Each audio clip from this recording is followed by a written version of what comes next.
Hi friends, നമുക്കിന്ന് കിട്ടിയിരിക്കുന്ന പോക്കോ X3 എന്ന് പറയുന്ന മോഡലാണ്. ഇത് കൊണ്ടുവന്നപ്പോൾ ഡെഡ് ആയിരുന്നു. ഇത് ഓൾറെഡി നേരത്തെ വേറെ ഏതോ ഷോപ്പിൽ CPU ചെയ്തിട്ടുണ്ട്. അപ്പോൾ ഇത് നമുക്ക് റെഡിയാക്കാൻ പറ്റുമോ ഇല്ലേ എന്നാണ് നമ്മൾ നോക്കാൻ പോണത്. അപ്പോൾ നമുക്കൊന്ന് ചെയ്ത് നോക്കാം. ഇനി നമ്മൾ ചെയ്യുന്നത് CPUവിൻ്റെയും eMMCയും സൈഡിലുള്ള ഗമ്മ് കട്ട് ചെയ്യുക എന്നുള്ളതാണ്. അത് കട്ട് ചെയ്തതിന് ശേഷം CPUവും eMMCയും റിമൂവ് ചെയ്യുക.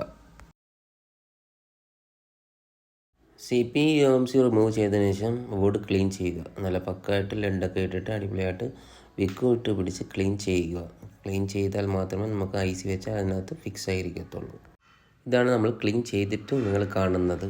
നല്ല അടിപൊളിയായിട്ട് പെർഫെക്റ്റായിട്ട് പക്കായിട്ട് ക്ലീൻ ചെയ്തിട്ടുണ്ട്. അപ്പോൾ ഇതുപോലെ ക്ലീൻ ചെയ്ത് കഴിഞ്ഞാൽ നമ്മൾ IC വയ്ക്കുമ്പോൾ പെർഫെക്റ്റായിട്ട് അതിനകത്തിരിക്കും.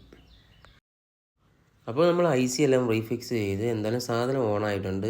അപ്പോൾ ഇതുപോലെയുള്ള എന്ത് വർക്കുണ്ടെങ്കിലും നിങ്ങൾക്ക് നമ്മളുമായിട്ട് സമീപിക്കാം. നമ്മുടെ ഷോപ്പ് വരുന്നത് കൊട്ടിയത്താണ്. കൊട്ടിയത്ത് ഫോൺ ഫിക്സ് എന്നാണ് ഷോപ്പിൻ്റെ പേര്. തീർച്ചയായിട്ടും നമ്മൾ കൊണ്ട് കഴിയുന്നതാണെങ്കിൽ തീർച്ചയായിട്ടും നമ്മൾ റെഡിയാക്കി തന്നിരിക്കും.